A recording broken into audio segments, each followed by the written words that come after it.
Election night will not last late into the hours of tonight, and neither will this cut-in. I understand some of you are upset about America's Got Talent. No need to make the phone call. We know. The simple headline tonight: Republicans appear to have rejected candidates who embrace former President Donald Trump and unproven election fraud, and instead thrown their support behind traditional establishment candidates. For example, the U.S. Senate race, already called by the Associated Press. Joe O'Dea is the winner over election denier Ron Hanks in this total right now by 48,000. O'Dea will take on Senator Michael Bennet in November. Heidi Ganahl in the race for governor has defeated Greg Lopez, also called by the Associated Press. On this map, she is leading Lopez by 28,000. She'll take on Governor Jared Polis in November. And for Secretary of State, Pam Anderson, former Jefferson County clerk, former director of the County Clerks Association, has defeated election conspiracy theorist Tina Peters, who is finishing third right now out of 3. Pam Anderson will take on Jenna Griswold for Secretary of State. And real briefly, for those curious about Lauren Boebert on the Western Slope, an easy victory over State Senator Don Quorum. Let's look at the governor's race again and check in with 9 News reporter Kelly Ranke, who's been at the Heidi Ganahl watch party, which also doubled as a Tina Peters watch party. Mixed reactions right now, Kelly. Oh, very different atmospheres at both of these parties. At the rooftop with Tina Peters, as soon as the AP had called that race, I went up to Tina Peters' spokesperson asking if we could talk to the candidate. They said absolutely not. Another person on the campaign called the decision by the AP, quote, out of whack. Heidi Ganahl just recently spoke on stage in front of her supporters. She was greeted by a loud round of applause. She was talking about how her focus is going to be on kids. She said that kids right now are in a worse off position because of the decisions made by Governor Polis during the pandemic and the executive orders that he signed. Heidi Ganahl is going to make herself available for an interview with the media in just a little bit, so we'll make sure to ask her some more questions, Marshall. I appreciate that update, Kelly. Joe O'Dea on the Senate race defeated, as I mentioned, election denier Ron Hanks, right now 55-45. Democrats spent $4 million on political ads promoting Hanks, hoping he'd be an easier candidate for Senator Bennet to beat in November. O'Dea called out the Democrats in his victory speech tonight. This multi-million-dollar campaign by Democrats in the Republican primary is everything that American people hate about politics. It's pure cynicism, it's deceit.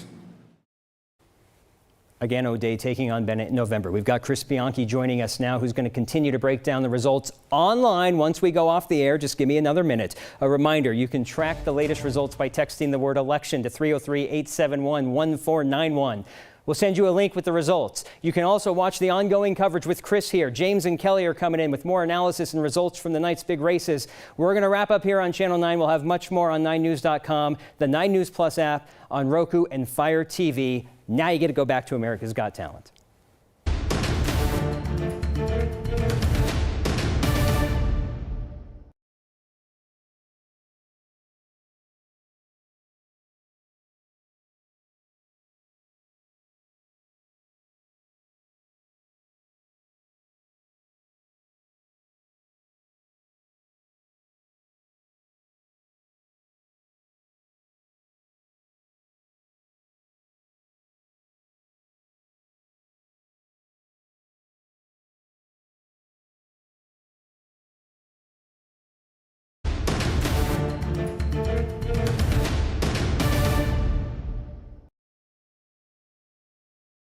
News Plus, I'm Chris Bianchi, and we're covering, of course, the Colorado primary, which tonight, the top line takeaway, Republican, more centrist candidates doing a lot better than the far right candidates so far this evening. Start things off by taking a look at a lot of the top line races, which have been called at this point. The Associated Press calling the senatorial primary here for Joe O'Dea, the businessman, with 55% against Ron Hanks, the far right election denier, 45% so far for him. Governor's race, a bit closer than the senatorial race, with Heidi Ganahl getting about 53%. That race has also been called in Ganahl's favor compared to Greg Lopez's 47%. Now, into the Secretary of State race, this has been very closely watched, but Pam Anderson, the more establishment pick here, getting 44% and winning, I would say, and we're going to get a bit more insight on this from Kelly Maher and James Mejia, our two political analysts here in the next few minutes. But Pam Anderson coming away with a fairly substantial 44-29-27 mark here. And Tina Peters, notably right now with 91% of the vote in third place. Of course, Tina Peters facing seven different counts of election tampering here, 7 different felony counts of that. CD3, another closely watched race, Lauren Boebert facing a high-profile primary challenge from State Senator Don Coram. Boebert, though, running away with it, 64-36% with 95% of the vote in. You go to the 5th Congressional District, incumbent Doug Lamborn facing a primary challenge notably from Dave Williams, and in the 5th Congressional District, it looks like Lamborn, that race has already been called, is going to win fairly comfortably with a 50-32 to 13-6% division there. In the 7th Congressional District, this is going to be for the right to face State Senator Brittany Petterson, and this is Eric Adlin who's running away with it at this point, 48-36. 8th Congressional District, Barbara Kirkmeyer. This was a closely watched race. This is in the new 8th Congressional District, where Barbara Kirkmeyer coming away with a 41-23 to 20% advantage. So we're going to go ahead here and head over to our two political analysts here, Kelly Maher as well as James Mejia. James from the Democratic side of things and Kelly from the Republican side of things. And I guess, Kelly, because all of the high-profile races on the Republican side of things, we're going to start off with you. I mentioned that top-line takeaway. It appears to be an overall rejection in most cases here of those far-right candidates. Would you agree with that? Yeah, I mean, ultimately, I think what we've seen is that people have picked those candidates that they think are going to compete best against Democrats. And it seems like we've seen that mostly across the board. No doubt about that. And again, we'll get into that here in a bit more detail in just a second. James, I want to go over to you. And I know it's been obviously a quieter night on the Democratic side of things. I will say there's one race that has stood out so far, which is kind of a bit of a bellwether, so to speak. In the State House, 6th Congressional District, you've got Katie March, who's the establishment-backed candidate against progressive challenger Elizabeth Epps. That race right now, only a couple hundred votes between that. What are your takeaways from that and from what you've seen so far on the Democratic side? Well, I think you're right to call that one out as a bellwether to distinguish what's the future of Democratic politics going to be in Denver and the state, frankly. Epps is much more of a progressive candidate, and those very involved voters of East Denver, from Capitol Hill, Uptown, Lowry, Montclair, very, very educated, very involved in the political process, and it looks close, but indeed the more centrist establishment candidate, Katie March, looks like. Looks pretty good at this point. And just to clarify, by the way, March with about a 300-vote lead. As of last check, we're getting some of those numbers in as we speak. So again, we'll continue to update that for you as we get later on through the evening. But March, again, the establishment candidate, or the establishment considered candidate against the progressive challenger there. Kelly, back over to you. Lauren Boebert, 3rd Congressional District. I know this was maybe a bit of a, I don't know if hyped is the right word, but there was certainly a lot of weight given to Don Coram's primary challenge. It looks like Boebert turning that back fairly decisively this evening. Yeah, well, Lauren Boebert has really used that as a platform to make a national name for herself.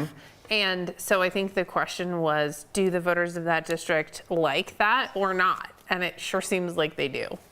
And I guess, Kelly and James, we'll get to your thoughts on this here as well in just a second. But in terms of how the general election is going to shape up for November, the perhaps more centrist pivot, you would imagine, would perhaps leave the Republicans in a better position to challenge Polis, Bennet, some of the incumbents in November, right?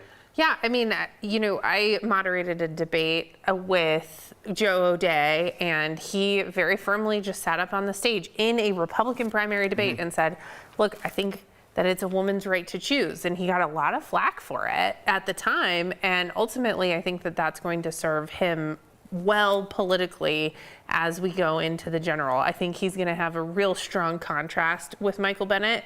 I think that's going to be really, really useful for him. Also, on the Secretary of State front, I think that is going to be a critical race. And Pam Anderson has so much experience. She is so good.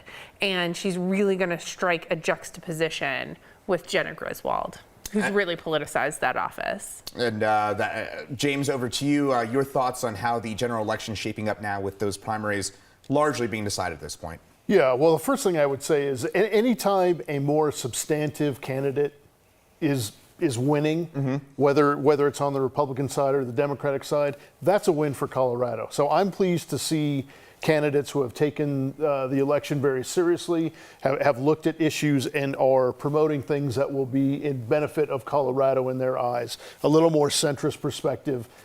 Is that more of an uphill battle for Democrats? Frankly, I think it's good for Colorado to have some competition to talk about the issues that are best for our state. The two races, one, Kelly, that you talked about, Secretary of State, that's going to be a very challenging race. Kirkmeyer's an outstanding candidate, and that's going to be a horse race. And the other one is Senate. Well, is 8. Yeah. I mean, I think CD8 is going to be a really tough race. A new district, Caraveo, new in that arena, kind of trying to take her platform to a higher level. That's going to be a very interesting race as well. We'll have plenty of time to get into that. It's late June. We've still got 4+ months until the general election, but it looks like most of those races decided here this evening. Kelly Marr, James Mejia, thanks so much for joining us here on 9 News Plus and for your insight. And we'll have more detail, by the way, on this coming up on 9 News at 9 and 10 later on this evening.